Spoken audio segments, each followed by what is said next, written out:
তাওহীদের আপোষ করলেন না, সুন্নতের সাথে চলমান জাহিলিয়াতের আপোষ করলেন না। এর ফলশ্রুতিতে তাদের উপর নির্যাতন নেমে আসলো। রাজা তাদেরকে 3 দিন সময় দিলেন। 3 দিনের মধ্যে যদি তোমরা তোমাদের ধর্ম ত্যাগ না করেছো তাহলে তোমাদেরকে মৃত্যুদণ্ড দেওয়া হবে। তো সেই 7 জন বা 9 জন যুবক ওই রাষ্ট্রের মধ্যে কোনো অরাজকতা সৃষ্টি করলো না, বরং তারা সাইলেন্টলি সেই রাষ্ট্র থেকে চলে গেল। সেই ফিতনাপূর্ণ জাহেলি পরিবেশ থেকে নিজেরা আস্তে করে সরে গেল, সেখানে কোনো রকম ফাসাদ সৃষ্টি করলো না।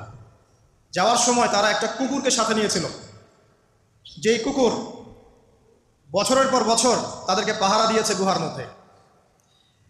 চলতি পথে একটা গুহায় তারা আশ্রয় নিয়েছিল, যে গুহার মধ্যে তারা ঘুমিয়ে পড়ে এবং আল্লাহ রাব্বুল আলামিন 309 বছর পর তাদের ঘুম ভাঙান। 309 বছর পর যখন ঘুম ভাঙলো, তারা ক্ষুধার্ত ছিলেন, একে অপরকে জিজ্ঞাসা করছিলেন যে কেম লাবিসতুম, তোমরা কতদিন ঘুমিয়েছো? একজন বলছিল লাবিসনা ইয়াওমান আও বা'দা ইয়াওম, আমরা হয় একদিন ঘুমিয়েছি বা একদিনের কিছু অংশ ঘুমিয়েছি। যাই হোক, তারা ক্ষুধার্ত ছিলেন, তাদের পকেটের মধ্যে কিছু মুদ্রা ছিল, আর সেই মুদ্রা বর্তমান সময়ে চলমান মুদ্রার মতো ছিল না। বর্তমান সময়ে যে চলমান যে মুদ্রাগুলো আছে, যেখানে গোল্ড এবং সিলভারের কোনো অনুপ্রবেশ নাই, যদিও বা কোরআন এবং সুন্নায় গোল্ড এবং সিলভারের কয়েনের কথা আছে, তবে পশ্চিমা সভ্যতা এটাকে হারাম করে দিয়েছে। আর পশ্চিমা সভ্যতা কোনো কিছুকে হারাম করে দিলে সেটা সারা বিশ্বেই হারাম হয়ে যায়, আর পশ্চিমা সভ্যতা কোনো কিছুকে হালাল করে দিলে সারা বিশ্বেই সেটা হালাল হয়ে যায়। পশ্চিমারা যদি বলে পর্দা হারাম, বিশ্ববাসী বলবে হারাম হারাম। তারা যদি বলে পর্নোগ্রাফি জেনা হালাল, সবাই বলবে হালাল হালাল। এখন মানুষ আল্লাহর ইবাদতের চেয়ে পশ্চিমাদের ইবাদত বেশি করে। আর এটা বলে রাখি, সূরা তাওবার 31 নম্বর আয়াতে আল্লাহ পাক বলেছেন, কেউ যদি আল্লাহ পাকের হালালকে হারাম করে নেয় আর আল্লাহ পাকের হারামকে হালাল করে নেয়, এটাকে আল্লাহ পাক কুফরি এবং শিরক বলেছেন। তো দাকিয়ানুস বাদশার যুগটাও ঠিক এমনই ছিল। তো তারা যখন সেই মুদ্রাগুলো নিয়ে বাজারে গেল খাবার কেনার জন্যে, তখন তাদেরকে অ্যারেস্ট করা হলো। কি অভিযোগে? অভিযোগটা হচ্ছে যে তারা গুপ্তধন পেয়েছে এই অভিযোগে, কিন্তু বাস্তবিক অর্থে তারা কোনো গুপ্তধন পায়নি। তারা বলছিল আমরা গতকাল মাত্র এখান থেকে বের হয়েছি, আজকে রাতটা এই গুহায় আশ্রয় নিয়েছিলাম, এতটুকু তারা বলেছে। যাই হোক, তথ্য প্রমাণ যাচাই করে দেখা গেল যে তারা যে ঘুমিয়েছিল এতে প্রায় 309 বছর অতিবাহিত হয়ে গেছে, এবং এখন যে বাদশা ক্ষমতায় আছে সে আলহামদুলিল্লাহ একজন তাওহীদপন্থী মানুষ। সে আল্লাহকে বিশ্বাস করে, নবী রাসূলকে বিশ্বাস করে, আল্লাহ পাকের ঐশী গ্রন্থকেও বিশ্বাস করে। তবে ওই সমাজের মানুষ একটা বিষয়কে বিশ্বাস করে না, সেটা হলো মৃত্যুর পর পুনরুত্থান বা রিজারেকশন, যেটা আমরা বলি মৃত্যুর পর পুনরুত্থান, এই বিষয়টাকে তারা স্বীকার করে। তো আল্লাহ রাব্বুল আলামিন মাত্র 9 জন যুবকের মধ্য দিয়ে পুরো একটা ন্যাশনকে শিক্ষা দিলেন যে মৃত্যুর পর পুনরুত্থান সত্য।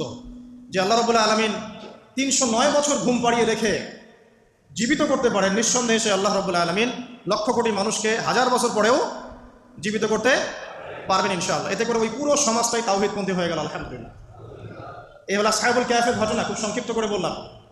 এই আসহাবুল কাহফ তারা কিন্তু উচ্চ পদস্থ কর্মকর্তার সন্তান ছিলেন এবং তারা ছিলেন যুবক।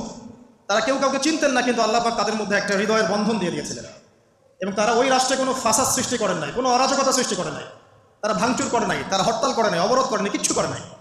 তারা তাওহীদের দাওয়াত দিয়েছে, মানুষ কবুল করে নাই, তাদেরকে আলটিমেটাম দেওয়া হয়েছে দিন পরিবর্তন করো, না হলে তোমাদেরকে মৃত্যুদণ্ড দেওয়া হবে। তারা আস্তে করে সেখান থেকে চলে গিয়েছে, জাহেলিয়াত থেকে টোটালি ডিসকানেক্ট হয়ে গেছে। এরপর আল্লাহ পাক তাদেরকে এমন একটা ঘটনা ঘটালেন যাতে করে পুরো একটা সভ্যতা হেদায়েত পেয়ে গেল আলহামদুলিল্লাহ। শুধু তাই নয়, এই ঘটনা কোরআনে থাকবে, আর কোরআন কিয়ামত পর্যন্ত থাকবে ইনশাআল্লাহ। যত মানুষ কোরআন তেলাওয়াত করবে ইনশাআল্লাহ সবাই এই ঘটনার আলোকে হেদায়েত পাবে ইনশাআল্লাহ। তো দেখুন, অল্প কিছু মানুষকে দিয়ে আল্লাহ পাক বড় কমিউনিটিকে হেদায়েত দিতে পারে। তাদের দোয়াটা আমরা সবাই করি আজকে। তারা দোয়া করেছিল রব্বানা আতিনা মিন লাদুনকা রাহমা ওয়া হাইয়্ লানা মিন আমরিনা রাশাদা। ঠিক একই যুগ আবারও এসেছে ঘুরে ফিরে, সময় পরিবর্তন হতে থাকে।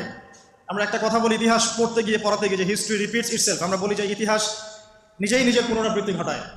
ঠিক অনুরূপ ঘটনা ঘটেছিল নমরুদের সময়ও। নবী ইব্রাহিম আলাইহিস সালাম তাওহীদপন্থী, নমরুদ তাওহীদপন্থী নয়। সে মনে করে যে সেই হচ্ছে এই পুরো মহাবিশ্বের রব। আল্লাহ রাব্বুল আলামিন ইব্রাহিম আলাইহিস সালামের মাধ্যমে তাকে তাওহীদের দাওয়াত পৌঁছালেন, সে কবুল করল না। আল্লাহ রাব্বুল আলামিন সামান্য যে বলে মশা, ক্ষুদ্র একটা মশা দিয়ে নমরুদকে শেষ করে দিলেন। আল্লাহ পাক সব করতে পারেন। ইতিহাস এভাবেই পুনরাবৃত্তি ঘটিয়েছে আদ এবং সামুদ জাতির ক্ষেত্রেও। আদ জাতির লোকেরা অনেক লম্বা লম্বা ছিল, ফিজিক্যালি অনেক স্ট্রংলি বিল্ট।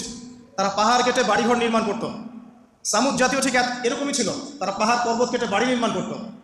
আল্লাহ রাব্বুল আলামিন হুদ আলাইহিস সালামকে পাঠালেন, সালেহ আলাইহিস সালামকে পাঠালেন দাওয়াত দেওয়ার জন্য। তারা দাওয়াতি কাজ করলেন, কম দাওয়াত গ্রহণ করলো না। ইল্লা কালিলাম মিনহুম, অল্প কিছু মানুষ ইসলাম কবুল করলো, বাকিরা বেশিরভাগই করলো না। আল্লাহ রাব্বুল আলামিন বিশাল কওমটাকে, যারা বলতো মান আশাদ্দু মিন্না কুওয়া, আমাদের চেয়ে শক্তিশালী আর কে আছে, তারা এই কথা বলতো। কোরআন এই কথা বলছে, কোরআন বলছে তারা বলতো মান আশাদ্দু মিন্না কুওয়া, আমাদের চেয়ে শক্তিশালী আর কে আছে। এখন এই স্লোগানগুলো আমরা ওয়ার্ল্ড অ্যাফেয়ার্স ঘাটলে দেখতে পারি না? বিভিন্ন পরাশক্তি বলছে আমাদের চেয়ে শ্রেষ্ঠ আর শক্তিশালী কে আছে। এই কথাটাই বলেছিল আদ এবং সামুদ জাতি।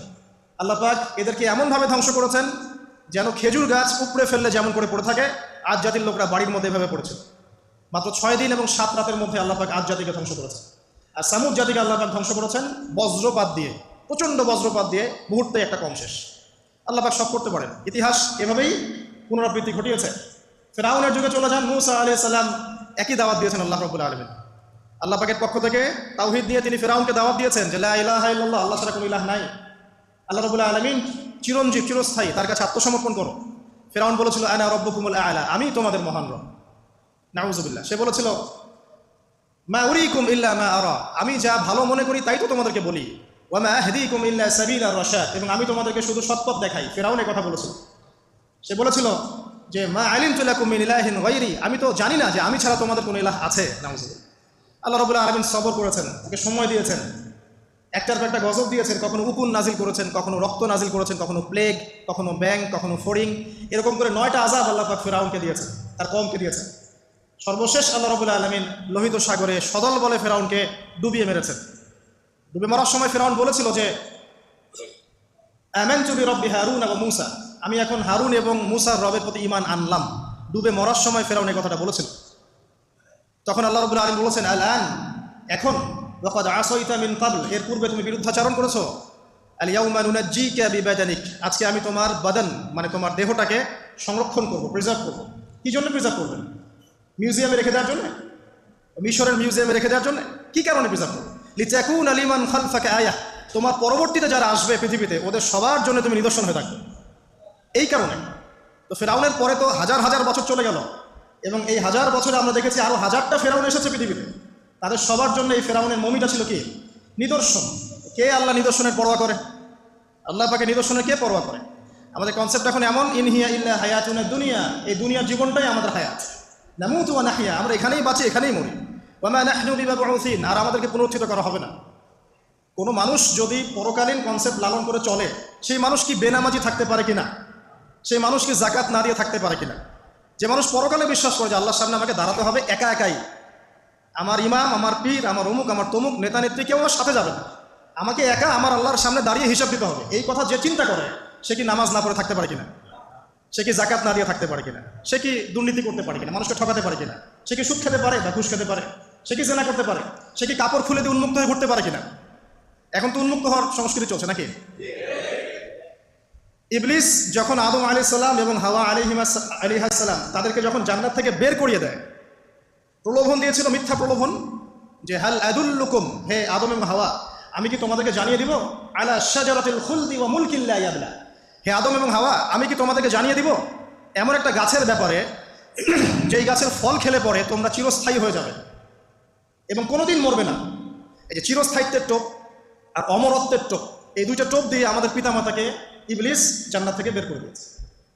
এখন পৃথিবীতে যত মানুষ পথভ্রষ্ট হচ্ছি আমরা, আমাদের এই দুইটা খাসলতের কারণে। আমরা অমরত্ব আশা করছি, আমাদের চলাফেরা দেখলে মনে হয় আমরা মরবো না, পরকালীন কনসেপ্ট বাদ। একটা হচ্ছে চিরস্থায়িত্বের টোপ, ক্ষমতা, যে ক্ষমতার দাপট, এই দুটো আমাদেরকে কিন্তু পথভ্রষ্ট করছে। ঠিক একই অস্ত্র ছিল ইবলিসের। সূরা আরফ পড়ে দেখেন, আমি কোনো কিছু বানিয়ে বলছি না। তখন আল্লাহ পাক বললেন যে ইয়া বানি আদম, হে বনু আদম, আদমের সন্তান যারা আছো, আমাদেরকে আল্লাহ পাক বলছে তোমরা শোনো, লা ইয়াফতিনান্নাকুমুশ শাইতান, শয়তান যেন তোমাদেরকে ফিতনায় না ফেলতে পারে। কামা আখরাজা আবাওয়াইকুম মিনাল জান্নাহ, ঠিক যেমন করে তোমাদের পিতামাতাকে শয়তান জান্নাত থেকে বের করে দিয়েছে। যেহেতু আমাদের পিতা আর মাতাকে শয়তান জান্নাত থেকে বের করে দিয়েছে, আল্লাহ পাক এই আদমের সন্তানদেরকে বলছেন তোমরা সতর্ক থেকো, তোমাদেরকে যেন শয়তান জান্নাত থেকে যেভাবে বের করেছিল তোমার পিতামাতাকে, এমন করতে না পারে। আর কি করতে না পারে? ইয়ানজিউ আনহুমা লিবাসাহুমা লিউরিয়াহুমা মিন সাওআতিহিমা, পড়ে দেখেন সূরা আরফ। আল্লাহ বলছেন মনে রেখো আদমের সন্তানরা, ইবলিস কিন্তু শুধু তোমার পিতামাতাকে জান্নাত থেকে বের করেই দেয় নাই, বরং গাছের কাছে নিয়ে গিয়েছিল, ফল খাওয়ার সাথে সাথেই তাদের গায়ের পোশাক খুলে পড়ে গিয়েছে। তাহলে আমাদের পিতামাতাকে জান্নাতে নগ্ন করে দিয়েছিল কে? সেই কথা আল্লাহ পাক বলছেন আদম সন্তানদেরকে, তোমরা সতর্ক থেকো, তোমাদেরকে যেন ইবলিস নগ্ন করতে না পারে, ঠিক যেমন করে তোমাদের পিতামাতাকে করেছে। তাহলে এখন যে পুরো বিশ্ব জুড়ে নগ্নতার যে সংস্কৃতি চলছে, তাই এরা কার এজেন্ডা বাস্তবায়ন করছে বুঝতে পারছেন? কোরআন পড়েন, পৃথিবীতে যত সভ্যতা চলে গেছে, ব্যাবিলনের সভ্যতা, চাইনিজদের সভ্যতা, তারপরে যে আমাদের মাও সেতুং, ইতালির মুসোলিনি, এদিকে জ্যাপল সার্তে, এদিকে আপনার ফিডেল ক্যাস্ট্রোর কথা বলেন, ওই পশ্চিমা সভ্যতা বাদ দিয়ে যত বড় বড় সভ্যতা রিনাউন্ড, সবার পোশাক ছিল শালীন। আমি চ্যালেঞ্জ করলাম, খুঁজে দেখেন, চাইনিজদের পোশাক দেখেন, আগেকার পোশাক, 1000 বছর আগের পোশাক, শালীন পোশাক, তারা কিন্তু মুসলিম ছিলেন না। আপনি এই ব্যাবিলনের সভ্যতা দেখেন, ব্যাবিলনের সভ্যতা অনেক প্রাচীন না? এই সভ্যতার পোশাক দেখবেন এটা অশালীন পোশাক ছিল না। এমনকি আইয়ামে জাহিলিয়াত যেটা আমরা বলি, নবী সাল্লাল্লাহু আলাইহি ওয়াসাল্লাম যখন জন্ম নেননি তার আগের সময় কথা, ওই সময়ও যে মানুষ জেনা করতো, মেয়েকে যে কন্যা সন্তানকে জীবিত দাফন করতো, তারপরেও ওদের পোশাক শালীন ছিল। হঠাৎ করে বিশ্বে একটা সভ্যতা আসলো পশ্চিম থেকে, তারা বললো যে পোশাক শর্ট হতে হতে হতে হতে এক পর্যায়ে বিকিনি পরে ঘোরা শুরু করলো, এবং এখন ওরা সারা বিশ্বে ওটা ছড়িয়ে দিচ্ছে, আমরা সবাই ওটাকে গ্রহণ করছি। আমরা বলছি 1000 বছরের সমস্যা। এখন দেখেন আল্লাহ পাক কি বলছেন, ওয়াইদা ফাআলু ফাহিশাতান, ওই সূরার মধ্যে আছে, যখন তারা কোনো ফাহেসা কাজ করে তারা বলে, তারা বলে ওয়াজাদনা আলাইহি আবানা, আমরা এগুলো আমাদের বাপ দাদাদেরকে দেখেছি করতে। যখন তারা কোনো ফাহেসা কাজ করে তারা বলে, অশ্লীল কাজ করলে বলে, আমরা এগুলো দেখেছি বাপ দাদা পিতৃপুরুষ থেকে করে আসে। আল্লাহু আমারানা বিহা, আল্লাহ আমাদেরকে আদেশ করেছেন। আল্লাহ বলছেন কুল ইন্নাল্লাহা লা ইয়া'মুরু বিল ফাহশা, আল্লাহ পাক কখনো অশ্লীল কাজের আদেশ করতে পারেন না। আতাকুলুনা আলাল্লাহি মা লা তা'লামুন, তোমরা কি আল্লাহ সম্পর্কে এমন কথা বলছো যে কথা তোমরা জানো না? আল্লাহ কিসের আদেশ করেন? আল্লাহ বলছেন কুল আমারা রাব্বি বিল কিসত, নবী বলে দিন আল্লাহ পাক আদেশ করেন ন্যায় বিচারের আদেশ করেন। ওয়া আকিমু ওয়ুজুহাকুম ইনদা কুল্লি মসজিদ, এবং প্রত্যেক নামাজের ওয়াক্তে নিজের চেহারাটাকে একনিষ্ঠভাবে আল্লাহর দিকে ফেরাবে, এই আদেশ আল্লাহ পাক করেন। ওয়া আকিমু ওয়ুজুহাকুম ইনদা কুল্লি মসজিদ ওয়াদউহু মুখলিসিনা লাহুদ্দিন, এবং একনিষ্ঠভাবে তোমরা আল্লাহকে ডাকবে, দোয়া করবে, এই আদেশ আল্লাহ পাক করেন। আল্লাহ পাক কি অশ্লীল কাজের আদেশ করতে পারেন? ইতিহাস পড়ে দেখেন, আমি নিজে হিস্ট্রির ছাত্র, আপনি পড়ে দেখবেন, পুরো ঐতিহাসিক পটভূমি পড়ে দেখবেন, মানুষ এই 49 শতাব্দী আসার আগে এত অশ্লীল ছিল না।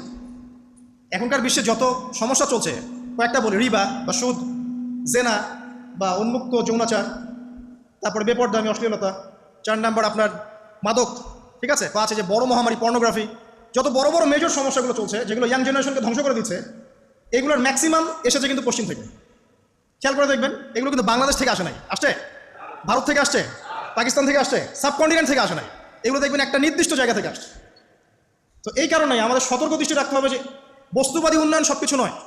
হ্যাঁ, আমরা জিডিপি বাড়ালাম, ইন্ডাস্ট্রিজ গড়লাম, মঙ্গলে চলে গেলাম, চাঁদে গেলাম, ওকে ফাইন, এগুলোর কেউ বিরোধিতা করবে না, এটা ভালো, নেশনকে এগিয়ে নিতে হবে, এটাই এডুকেট তারও নয়, এবং এডুকেটেই করতে হবে, কিন্তু নৈতিকতার বিসর্জন দিয়ে নয়।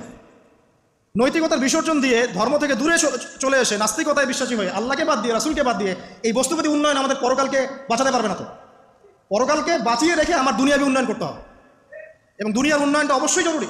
সারা বিশ্ব যখন এগিয়ে যাচ্ছে, আমরা কেন পিছিয়ে থাকবো?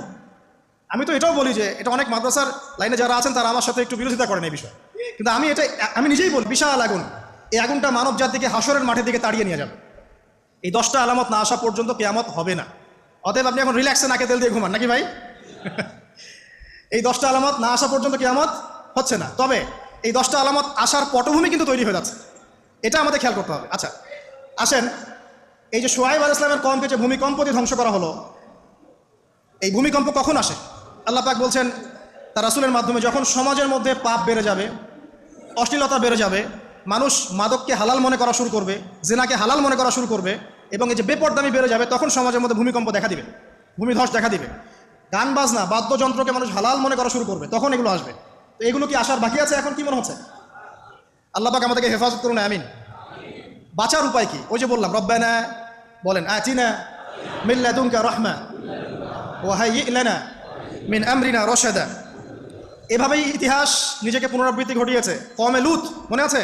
লুত আলাইহিস সালামের কওম, ইব্রাহিম আলাইহিস সালামের ভাতিজা ছিলেন লুত আলাইহিস সালাম।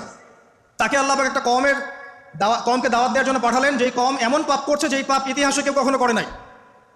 ওই কওমের আগ পর্যন্ত পৃথিবীতে কেউই এই পাপটা কখনো করে নাই। কি পাপ? কে বলতে পারবেন? সমকামিতা। কি পাপ? সমকামিতা। এখন তো অ্যাভেলেবল দেখছি আমরা, এখন আমি অ্যাভেলেবল দেখছি না, ছেলে ছেলে বিয়ে করছে, মেয়ে মেয়ে বিয়ে করছে। এবং বড় বড় কান্ট্রিজ যেগুলো আছে আপনার আমেরিকা, ব্রিটেন, অস্ট্রেলিয়া, কানাডা, সব জায়গায় এগুলো হালাল। এগুলো হালাল। স্বাধীনতা, বাক স্বাধীনতা। আর আপনি চাইলে একটা মেয়েকেও বিয়ে করতে পারেন, ছেলেকেও করতে পারেন। আবার কোরআনে বলেছে ছেলে ছেলে সমকামীর কথা, কিন্তু এই যুগে এসে আমরা দেখছি মেয়ে মেয়েও সমকামী। সুবহানাল্লাহ।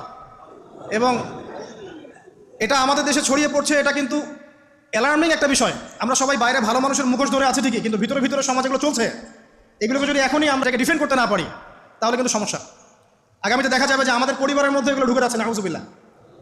একটা জরিপ বলছে যে 20 থেকে 30 জন মানুষের মধ্যে একজন মনে করে যে সমকামিতা ভালো জিনিস বা এটা একটা স্বাধীনতা। আপনি কেমব্রিজ অক্সফোর্ডের ডিকশনারি ঘাটলে দেখবেন সেখানে আগে বলা হতো যে এটা একটা মানসিক রোগ। আপনি 10 বছর আগের ডাটা দেখেন আর 10 বছর পরের ডাটা দেখেন, এখন আপনাকে বলা হবে এটা একটা বাক স্বাধীনতা। আগে বলা হতো মানসিক রোগ। তো এই কম ছিল কওমে লূত। আল্লাহ পাক এদেরকে এমনভাবে ধ্বংস করেছেন যেভাবে পৃথিবীতে কোনো কওমকে আল্লাহ পাক ধ্বংস করেন না, কাউকে না। কীভাবে? আল্লাহ পাক 2 জন ফেরেশতা পাঠিয়েছিলেন, জিবরাইল আলাইহিস সালাম এবং মিকাইল আলাইহিস সালাম। তাদেরকে সুন্দর যুবকের আকৃতিতে পাঠিয়েছেন, সুন্দর সুন্দর যুবক। ধর্ষকের কোনো ধর্ম নাই, সে হিন্দু, মুসলিম নাকি বৌদ্ধ, খ্রিস্টান না আলেম জালেম, এগুলো ধর্ম দেখার সময় নাই। আল্লাহ পাক বলেছেন তার রাসূলের মাধ্যমে ধর্ষণ হলেই প্রকাশ্যে মৃত্যুদণ্ড দিয়ে দিবে, যেই হোক সে যেই হোক না, ওর কোনো ধর্ম নাই। সে একজন আলেম দাড়িওয়ালা মানুষও যদি হয় তাকেও এই কাজ করতে হবে। তো চোরের কোনো ধর্ম আছে? ডাকাতের কোনো ধর্ম আছে? তো মিডিয়া আবার টেকনিক্যালি দেখবেন ওইটাকে হাইলাইট করবে বেশি, বিকজ এখানে একটা সুযোগ আছে ইসলামকে ডমিনেট করার জন্য। কিন্তু সেম ঘটনা কিন্তু অনেক বড় বড় সেকুলার প্রতিষ্ঠানে ঘটেছে, ওগুলো কিন্তু আমরা হাইলাইট করতে দেখি না। এটা আমরা বুঝি ইন্টেনশনটা কি। তবে এখানে একটা বিষয় ক্লিয়ার করতে হবে যে পাপী যেই করুক তাকে শাস্তির আওতায় আনতে হবে। আল্লাহ পাক তৌফিক এনায়েত করুন বোঝার। এখন এমন একটা সময় চলছে বাচ্চারাও এগুলো থেকে নিরাপদ না। 5 বছরের মেয়ে, 7 বছরের মেয়ে, কয়দিন আগে দেখলাম যে 2 বছরের মেয়ে, নাউজুবিল্লাহ, তার সাথেও নাকি এরকম ঘটনা ঘটেছে, এবং উত্তরবঙ্গেরই ঘটনা এগুলো। আর এগুলো শহরের চেয়ে এখন গ্রামে বেশি হচ্ছে। কারণ কি জানেন? গ্রামে তো আগে মানুষ এই উন্মুক্ত পোশাক আশাক দেখতো না খুব বেশি। এখন যখন পর্ন চলে আসছে হাতে, বাসায় সব এগুলো দেখছে, তখন গ্রামে দেখবেন ধর্ষণ বাড়ছে না? এটা নিয়ে আমি আলাদা লেকচার দিয়েছি যে কতগুলো ধর্ষণ হয়েছে এই পর্যন্ত। এই বছরই লাস্ট এই বছরই দেখবেন রিপোর্টেড 1337টা রেপের ঘটনা ঘটেছে এই বাংলাদেশেই। অ্যালার্মিং বিষয়। আর আমেরিকাতে প্রতি 6 জনে 1 জন রেপ হয়, আর রেপের রাজধানী হচ্ছে সাউথ আফ্রিকা, ওখানে প্রতি 3 জনে 1 জন রেপ হয়। তো এগুলো কীভাবে হচ্ছে? অনলি বিকজ অফ পর্নোগ্রাফি করে। এটা যদি এখনও বন্ধ করতে না পারা যায়, আগামী ভবিষ্যৎ খুব খারাপ হবে। যেখানে সেখানে মানুষ জেনা করবে, যাকে তাকে রেপ করবে, দেখে নিন।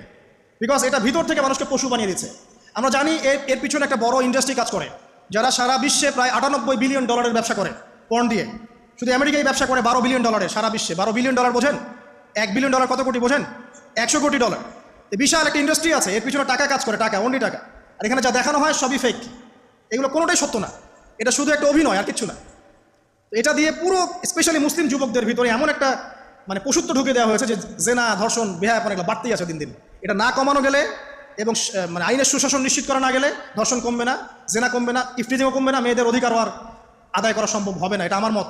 বাকিটা আপনারা ভেবে দেখেন, আপনারা অনেক বিজ্ঞ মানুষ আছেন, ভেবে দেখেন কি করলে এগুলো কমবে। যদি না ভাবি আল্লাহ পাক কি করবেন জানেন? একটা হাদিস বলি খালি। জাইনাব বিনতে জাহাশ রাদিয়াল্লাহু আনহা তিনি বলছেন, ইয়া রাসূলুল্লাহ সাল্লাল্লাহু আলাইহি ওয়াসাল্লাম, আনুহলিকু ওয়া ফিনা সালিহুন। আমাদের মধ্যে সৎ লোক থাকা অবস্থাতেও কি আমরা ধ্বংস হয়ে যাব? আমাদের মধ্যে সৎ যে অনেক ব্যক্তি আছে তারা থাকলেও কি আমরা ধ্বংস হয়ে যাব? নবীজি বলছেন, নাম, হ্যাঁ তোমরা ধ্বংস হবে। ইযা কাসরাতিল খাবাস, যখন নোংরামি, অশ্লীলতা, বেহায়াপনা বাড়তে থাকবে, আলেম জালেম সব ধ্বংস হয়ে যাবে। তো আমরা আমাদের স্বার্থেই কথাগুলো বলবো, কারণ আমরা যদি এগুলোকে প্রতিহত করতে না পারি তাহলে আমাদের বাড়িতেও এই ফিতনা ঢুকে আসবে না? আসবে। দেখে নিয়েন, আল্লাহ পাক বোঝার তৌফিক এনায়েত করুন, আমিন। তো কওমে লূতকে আল্লাহ পাক কি করেছেন? সুন্দর বালকের রূপে এই জিবরাইল আর মিকাইল আলাইহিস সালামকে পাঠিয়েছেন। এখন লূতের লোকরা বলছে যে তোমার ঘরে যে মেহমান 2 জন এসেছে ওদেরকে আমাদেরকে দাও। নাউজুবিল্লাহ, বুঝতে পারেন নাই? তোমার ঘরে যে 2 জন মেহমান এসেছে, ওই 2 জন মেহমানকে নিতে এসেছে। লূত আলাইহিস সালাম বলছেন যে আমার হাউলাই বানাতিন কুনতুম ফাইলিন, তোমার যদি বিয়ে করার ইচ্ছা থাকে, আমার মেয়েরা আছে, তাদেরকে বিয়ে করা প্রয়োজনে। একজন নবী তার মেয়েকে বিয়ে দিতে যাচ্ছেন, তাও তোমরা এই পথে যেও না। তখন এই কওমে লূতের লোকরা বলছে, তুমি খুব ভালো করে জানো হে লূত আমরা কি জন্য এসেছি। তখন তিনি বলছেন, আলাইসা মিনকুম রাজুলুন রশিদ, তোমাদের মধ্যে কি একজনও ভালো মানুষ নাই? এরপরে আল্লাহর আযাব আসলো। লূত আলাইহিস সালাম এবং তার স্ত্রী চলে যাচ্ছেন। তার স্ত্রী কিন্তু আবার ঈমানদার ছিলেন না, সে পিছনে ফিরে বারবার দেখছে। নূহ আলাইহিস সালামের স্ত্রী যেমন ঈমানদার ছিলেন না, লূত আলাইহিস সালামের স্ত্রীও তেমনি ঈমানদার ছিলেন না। নবীর স্ত্রী হওয়া সত্ত্বেও তারা কিন্তু জাহান্নামে যাবে, নাউজুবিল্লাহ। তো এই লূতকে ধ্বংস করলেন আল্লাহ পাক। কওমে লূতকে এভাবে ফেরেশতার পাখা দিয়ে ওই পুরো জায়গাটাকে উঠিয়ে নিয়ে মাটিতে আবার ধসিয়ে দেওয়া হয়েছে। এই জায়গাটা এখন নিদর্শন হয়ে আছে। জর্ডানের পাশে দেখবেন ওই যে ডেড সি, একটা মৃত সাগর আছে না, ওইটা ছিল সেই জায়গা। এখানে সাদুম গোত্র থাকতো, সাদুম, এই কওমের নাম ছিল সাদুম, এরা সমকামী ছিল। এখন আপনার জন্য আমার নসিহত হচ্ছে, নবী সাল্লাল্লাহু আলাইহি ওয়াসাল্লাম বলেছেন, আমি শেষ জামানায় আমার উম্মতের উপর কিছু বিষয় ভয় করি, যে এগুলো আমার উম্মতের মধ্যে ঢুকে যাবে, আমি আশঙ্কা করে ঢুকে যাবে। কী কী বিষয়? এক নাম্বার, যে আমি আশঙ্কা করি যে আমার উম্মতের মধ্যে মূর্তি পূজা ঢুকে যাবে, মুসলিম কিন্তু স্ট্যাচু ওয়ার্শিপ করবে। দুই, আমি আশঙ্কা করি আমার উম্মতের মধ্যে রিয়া ঢুকে যাবে। রিয়াটা কি? লোক দেখানো আমল। রিয়া কি? লোক দেখানো আমল। আমি আশঙ্কা করি যে আমার উম্মতের মধ্যে সমকামিতা ছড়িয়ে পড়বে। ছড়িয়ে পড়ে নাই? এগুলো নবী সাল্লাল্লাহু আলাইহি ওয়াসাল্লাম আশঙ্কা ছিল। দেখেন সবগুলো এখন বাস্তব হয়ে গেছে। আল্লাহ রাব্বুল আলামিন এই সমকামিতার পাপ থেকে আমাদেরকে হেফাজত করুন, আমিন। এভাবেই ইতিহাস রিপিট হয়েছে। আল্লাহ পাক এদেরকেও ধ্বংস করেছেন। এর আগে আল্লাহ পাক নূহ আলাইহিস সালামের কওমকেও ধ্বংস করেছেন। কী কারণে? তারা লাত, এই যে ইয়াগুস, ইয়াউক, নাসর, এরকম কিছু স্ট্যাচু ওয়ার্শিপ করত। এক পর্যায়ে আল্লাহ রাব্বুল আলামিন 950 বছর দাওয়াত দিয়েছেন নূহ আলাইহিস সালাম তার কওমকে। 950 বছর দাওয়াত দেওয়ার পরেও তার কওম যখন আল্লাহর আনুগত্য করলো না, আল্লাহ রাব্বুল আলামিন মহাপ্লাবন দিয়ে তাদেরকে ধ্বংস করে দিয়েছে। এভাবেই যুগে যুগে ইতিহাস রিপিট করেছে। আমাদের নবী মুহাম্মদ সাল্লাল্লাহু আলাইহি ওয়াসাল্লামের সময়ও এই হিস্ট্রিটাই ছিল। আবু জাহেল, আবুল আহাব, উতবা, শাইবা যারা ছিল, তারা মূলত সমাজটাকে দ্বিখণ্ডিত করে ফেলেছিল, খণ্ডে খণ্ডে ভাগ করে ফেলেছে, ডিভাইড অ্যান্ড রুলের মতো। সমাজে সুদ ছড়িয়ে দিয়েছিল, জেনা ছড়িয়ে দিয়েছিল, পরকীয়া ছড়িয়ে দিয়েছে, এবং শিরক ছড়িয়ে দিয়েছে, এবং গোত্রীয় হানাহানি চলছিল। এরকম একটা অবস্থায় নবী সাল্লাল্লাহু আলাইহি ওয়াসাল্লাম ওই সমাজের মধ্যে আসেন নবী হিসেবে। এসে মাত্র 23 বছর সময় নিয়েছেন। কত বছর? মাত্র 23 বছর। আমাদের তো সমাজ সংস্কারের শতাব্দী পার হয়ে যাচ্ছে। এক একটা রেভলিউশন দেখবেন শতাব্দী পার হয়ে যাচ্ছে, কিন্তু কোনো আলটিমেট রেজাল্ট নাই। নবী সাল্লাল্লাহু আলাইহি ওয়াসাল্লাম 23 বছর সময় নিয়েছেন, মাত্র 23 বছর। এই 23 বছরে কোরআন এবং হাদিস এই দুটোকে হাতে নিয়ে নবী সাল্লাল্লাহু আলাইহি ওয়াসাল্লাম সমাজের প্রত্যেকটা জাহিলিয়াত উপর থেকে সরিয়ে দেন নাই, শেকড় থেকে উপরে ফেলেছেন। তবে তিনি যখন ইসলাম প্রতিষ্ঠা করে দিয়ে চলে গেছেন, খোলাফায়ে রাশেদার যুগ চলে গেছে, তারপর উমাইয়া খেলাফত এসেছে প্রায় 100 বছরের মতো, পরে আব্বাসীয়রা এসেছে প্রায় 550 বছরের মতো, আস্তে আস্তে ফাতেমিরা এসেছে, ওদিকে কর্ডোভার, স্পেনে আন্দালুসিয়া উমাইয়া শাসন ছিল, উসমানীয়রা এসেছে। এভাবে ইতিহাস চলেছে দীর্ঘদিন, প্রায় 1400 বছর। শেষ পর্যায়ে গিয়ে নবী সাল্লাল্লাহু আলাইহি ওয়াসাল্লাম কিছু ভবিষ্যৎবাণী করে গেছে, যখন শেষ জামানাগুলো আসবে তখন দেখবে তোমরা সমাজে সুদটা ছড়িয়ে পড়বে বেশি, জেনা ছড়িয়ে পড়বে, পর্ন ছড়িয়ে পড়বে। পর্ন কথা তো তিনি বলেন নাই, বলেছেন অশ্লীলতা ছড়িয়ে পড়বে। এখন আমরা বলছি এটা পর্নোগ্রাফি। তিনি আরও বলেছেন সময়গুলো সংক্ষিপ্ত হয়ে আসবে, মানুষের হঠাৎ মৃত্যুর পরিমাণ বেড়ে যাবে, অনেক কিছু বলে গেছেন। দিন চলে যাবে মনে হবে একটা ঘন্টার মতো চলে গেল, বছর চলে যাবে একটা মাসের মতো, মাস যাবে একটা সপ্তাহের মতো। অনেকগুলো সাইন তিনি বলে গেছেন। মুসলিমদের মধ্যে বিভক্তি বাড়তে থাকবে, হত্যা, হারাজ বাড়বে। হারাজ, হত্যা মানে হারাজ, মানে একজন ব্যক্তিকে হত্যা করা হবে, সে জানবে না আমাকে কেন হত্যা করা হলো, আর একজন ব্যক্তি হত্যা করবে, সেও বুঝবে না কেন তাকে মারলাম। ফাসাদ বাড়তে থাকবে, উঁচু উঁচু অট্টালিকা নির্মাণের প্রতিযোগিতা বাড়তে থাকবে। হচ্ছে না এগুলো? সমাজে ভালো মন্দের মানদণ্ড উল্টে যাবে, মানুষ সত্যকে মিথ্যা বলবে, মিথ্যাকে সত্য বলবে, মিথ্যাবাদীকে সত্যবাদী বলবে, সত্যবাদীকে মিথ্যাবাদী বলবে, আমানতদারকে খেয়ানতকারী বলবে, খেয়ানতকারীকে আমানতদার বলবে। টোটালি মানদণ্ড উল্টে যাবে। আস্তে আস্তে সিচুয়েশন এমন হতে থাকবে, খারাপ থেকে খারাপ। তবে সোনালী সময় কি আর ফিরবে না? তাহলে সময় কি তাহলে আর ফিরবে না? এভাবেই চলবে সব কিছু? না, এভাবে চলবে না ইনশাআল্লাহ। আল্লাহ রাব্বুল আলামিন তার রাসূলের মাধ্যমে জানিয়েছেন এই সব কিছুই সাময়িক, সব কিছু সাময়িক। ইতিহাস আবার পুনরাবৃত্তি ঘটাবে। ইতিহাস, সভ্যতা শুরু হয়েছিল একজন নবী দ্বারা, শেষও হবে আরেকজন নবী দ্বারা ইনশাআল্লাহ তাআলা। সভ্যতা শুরু হয়েছিল আদম আলাইহিস সালামকে দিয়ে, আর শেষ হবে ঈসা ইবনে মারিয়ামের হাতে। শেষ জামানার সবচেয়ে ভাইটাল ক্যারেক্টার হচ্ছেন ঈসা ইবনে মারিয়াম। ইমাম মাহদী নন, ইমাম মাহদী সবচেয়ে ভাইটাল ক্যারেক্টার নন, সবচেয়ে ভাইটাল ক্যারেক্টার হচ্ছে ঈসা ইবনে মারিয়াম। তিনি প্যালেস্টাইন, জেরুজালেম থেকে পুরো ওয়ার্ল্ডে ইসলামিক খেলাফা রিস্টোর করবেন ইনশাআল্লাহ তাআলা। এবং তিনি নতুন কোনো শরীয়ত নিয়ে আসবেন না, নতুন কোনো ধর্ম নিয়ে আসবেন না, বরং তিনি এসে বরং ক্রুশ ভেঙে ফেলবেন। শুয়োরের মাংস যেটা, এটাকে একদম টোটালি হারাম করে ফেলবেন। জিজিয়া যে ট্যাক্সটা আছে এটাকে উঠিয়ে দিবেন। এবং তিনি 40 ইয়ার্স, হাদিস এসেছে 40 বছর তিনি এই পৃথিবীতে থাকবেন। কত বছর? 40 বছর। ওই সময় সম্পর্কে এমন কথা এসেছে যে জাকাত নেওয়ার জন্য একটা মানুষ খুঁজে পাওয়া যাবে না। আসতে কতদিন এটা আমরা বলতে পারবো না, এটা আল্লাহ পাক জানেন, আল্লাহ জানেন। এটা কতদিন এটা আমরা বলতে পারবো না, এটা বলার অধিকারও আমাদের নাই, বিকজ এটা গায়েবের বিষয়। আলামতগুলো আস্তে আস্তে আস্তে আস্তে ওইদিকে যাচ্ছে। এখন তিনি আজকেই আসুন আর কালকেই আসুন, ইমাম মাহদী আজই আসুক আর কালই আসুক, আপনার আমার দায়িত্ব চেঞ্জ হবে না। দায়িত্ব কি চেঞ্জ হবে? খুব সংক্ষেপে 2 মিনিট সময় নিচ্ছি যে আমরা যে কোনো সিচুয়েশনেই আমাদের দায়িত্বটা কি আসবে। 1 নাম্বার কথা হচ্ছে ভাই, যে বড় পরিসরে চিন্তা বাদ দিয়ে আগে ছোট পরিসরে আসেন। নিজের ব্যক্তি জীবনে আগে ইসলাম প্রতিষ্ঠা করেন, নিজে আগে পড়াশোনা করি, দিনের জ্ঞান অর্জন করেন, পড়াশোনা করেন, যে লাইনেই পড়াশোনা করছেন করেন, কিন্তু ইসলামটাকে, ইসলামের ফরজ, ওয়াজিব, সুন্নত, মুস্তাহাবগুলো শেখেন। ডাক্তার, ইঞ্জিনিয়ার হওয়ার কোনো আপত্তি নাই, বড় পলিটিশিয়ান হন, ইকোনমিস্ট হন, কোনো আপত্তি নাই, বাট ইসলামের বেসিক নলেজটা অর্জন না করে মৃত্যুবরণ করেন আল্লাহর রাস্তায়। 2 নাম্বার, কোরআনকে সময় দেন, কোরআনটাকে স্টাডি করেন, হাদিসটা স্টাডি করেন, আল্লাহ পাক তৌফিক দান করুন, আমিন। এরপরে আমল বাড়িয়ে দেন, আমলটা বাড়ায় দেন। এখন সময় থাক 100 বছর আর 500 বছর বা 2 বছর, আমল বাড়ায় দেন। আপনার আমল আপনার সাথেই, কেউ কারো কবরে যাবে যাবে না। অতএব আমল বাড়িয়ে দেওয়ার চেষ্টা করি, আল্লাহ পাক তৌফিক দান করুন। আমল বাড়ানোর সবচেয়ে সেরা পদ্ধতি হচ্ছে রাসূল সাল্লাল্লাহু আলাইহি ওয়াসাল্লামের সুন্নাহ মতো জীবন গড়া, নবীর সুন্নাহ মতো জীবন গড়া। প্রত্যেকটা কাজ রাসূল সাল্লাল্লাহু আলাইহি ওয়াসাল্লামের সুন্নাহ মতো করেন, ইনশাআল্লাহ প্রতিটা কাজই নাকি হবে ইনশাআল্লাহ। আর কি বাড়াবো? আদর্শ পরিবার। এটা বারবার আমি একটা কথা বলি যে আদর্শ পরিবারের কোনো বিকল্প নাই। পারিবারিক আদর্শ, পারিবারিক মূল্যবোধ সবচেয়ে বড় শিক্ষা। এই শিক্ষাটা অন্য জায়গায় আপনি পাবেন না। সো পারিবারিক আদর্শটা ঠিক করার চেষ্টা করি আমরা। আমাদের বাচ্চাদের প্রতি সচেতন হই, কার সাথে মিশছে, কী করছে, ওদেরকে ডিভাইস এডিক্টেড হতে দিয়েন না, এত সহজেই স্মার্টফোন ওদের হাতে তুলে দিয়েন না। বাসায় ছোটো ছোটো মেয়েদের ব্যাপারেও সচেতন হন, তাদের ব্যাপারেও খেয়াল রাখেন, তাদেরকে নিরাপত্তায় রাখেন। পর্দা, এটা তো বলতেই হবে, এটার কোনো বিকল্প নাই। যে যাই বলুক না কেন, আপনার ইজ্জত সম্মান আপনার কাছেই, এর কোনো বিকল্প নাই। রাসূল সাল্লাল্লাহু আলাইহি ওয়াসাল্লাম এবং আল্লাহর বিরুদ্ধাচরণ করে আপনি প্রগতি অর্জন করতে পারবেন না, আপনি উন্নতি অর্জন করতে পারবেন। পারতে পারেন, সেটা বস্তুবাদী, পরকালে এর কোনো অস্তিত্ব থাকবে থাকবে না। আর কি করতে পারি আমরা? আমরা হালাল অর্থনীতি সার্চ করতে পারি। হারামে যারা যারা আছে, আজকে তো অবাক করি, আজকের এই লেকচার যাদের কানে যাবে, আমরা দোয়া করি আল্লাহ পাক সবাইকে হারাম রিজিক থেকে ফিরিয়ে নিয়ে আসুন। আমি বারবার একটা কথা বলি ভাই, আপনার আমল নামায় যতটুকু রিজিক আছে, এর একটা দানা না খেয়ে আপনি মৃত্যুবরণ করবেন না, আপনার মৌত হবে না। এখন আপনার রিজিকটা আপনি কি অবৈধ পথে চাচ্ছেন না বৈধ পথে চাচ্ছেন, এটা আপনার ডিসিশন। আপনি যদি বৈধ পথে চান, ওই পরিমাণ রিজিক আপনাকে খাওয়াবেন আল্লাহ পাক, তারপর মৃত্যুবরণ করবেন। আর যদি অবৈধ পথে চান, সেটাই খাওয়াবেন, খাওয়ায় মৃত্যুবরণ করবেন। আপনি ডিসিশন নেন কোন দিকে যাবেন। আর রিজিকের মালিক আল্লাহ আমরা খালি মুখে বলি, মনে কিন্তু বিশ্বাস করি না। মনে যদি বিশ্বাস করতাম, তাহলে আমরা কিন্তু কখনো সুদের ধার ধারতাম না, আমরা ঘুষ দুর্নীতি করতাম না। কারণ আমরা করছি কেন? মনে করছি যে আমি এটা করলে রিজিক বাড়বে। আর আপনি যাদের জন্য এই কাজগুলো করছেন, আপনার স্ত্রী, আপনার সন্তান, আপনার পরবর্তী প্রজন্ম, 40 দিন সময় নেবেন আপনাকে ভুলে যেতে। 40